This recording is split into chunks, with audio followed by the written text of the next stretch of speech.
Dans notre séquence décalage, Pascal Légitimus nous parle du film de David Fincher, Seven.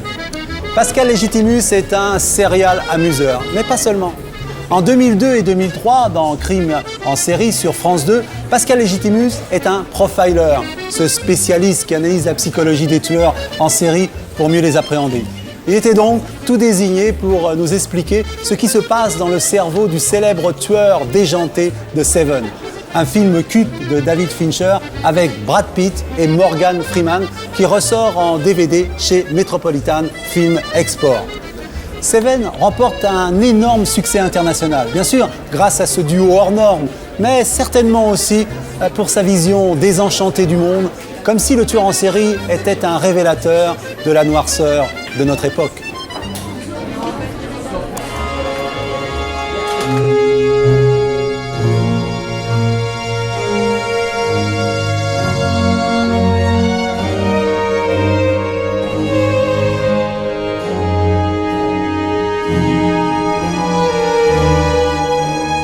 Alors Seven, comme son nom l'indique, ça veut dire 7, le chiffre 7. C'est un film de David Fincher qui est sorti en 1995 aux États-Unis et en 1996 en France. Ça parle d'un serial killer en anglais, donc, et en français, traduction, quelqu'un qui tue plusieurs fois, par définition, selon le mode opératoire des 7 péchés capitaux.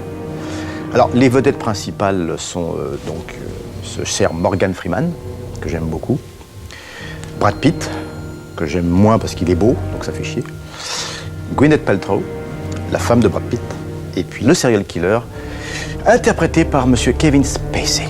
Voilà. Je vous demande bien pardon, inspecteur, mais ce gars-là, il est carrément assis dans sa merde. S'il n'était pas mort, je vous garantis qu'il serait déjà debout. D'accord, merci. Merci à vous.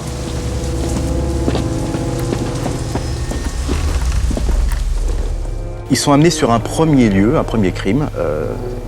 Donc on arrive dans une pièce sordide, déjà tout est très très sombre, et on voit un type qui est obèse, dont on voit les veines affalées sur un plat de pâtes. Donc c'est la gourmandise. Il a mangé jusqu'à ce qu'il éclate? En fait, il n'a pas vraiment éclaté.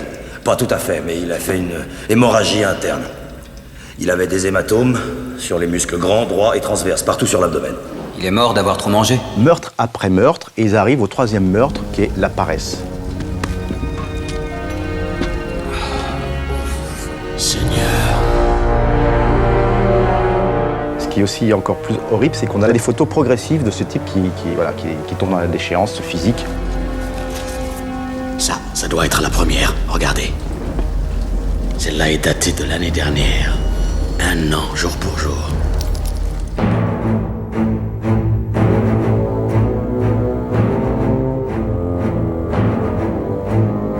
Ce qui est intéressant, c'est que Morgan Freeman va dans une bibliothèque et commence à comprendre le processus des 7 péchés capitaux. Ce sont des personnes très cultivées, mine de rien, les profilers, on appelle ça.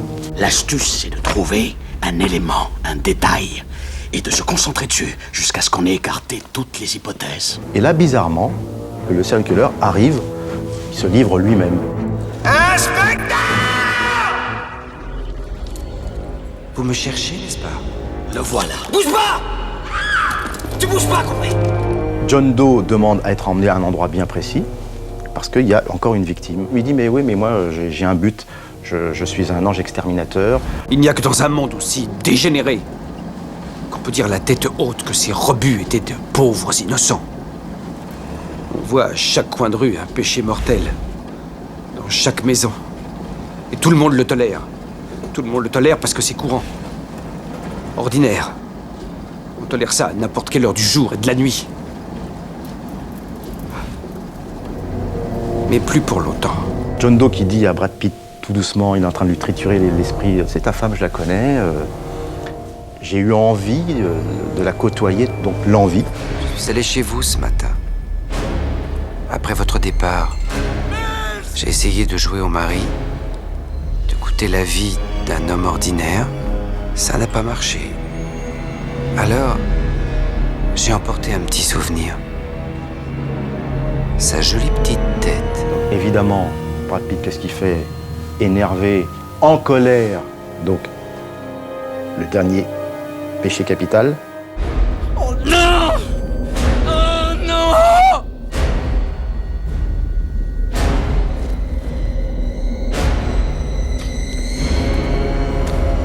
Évidemment, il le tue. Donc, John Doe a gagné.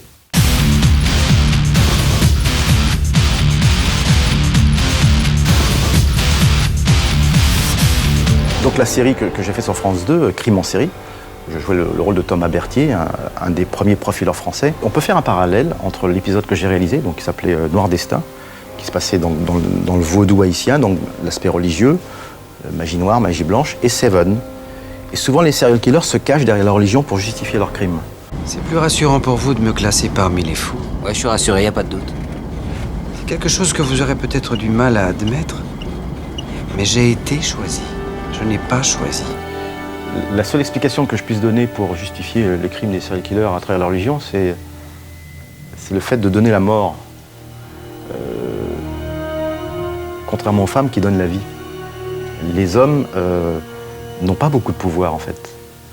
La femme, elle fait la plus belle chose que sur Terre qu'on puisse, c'est donner naissance. Pour accomplir le processus ultime du pouvoir de John Doe sur les hommes, John Doe apprend à l'inspecteur Mills, donc Brad Pitt, qu'en tuant sa femme, en la décapitant, il tue également l'enfant qu'elle porte.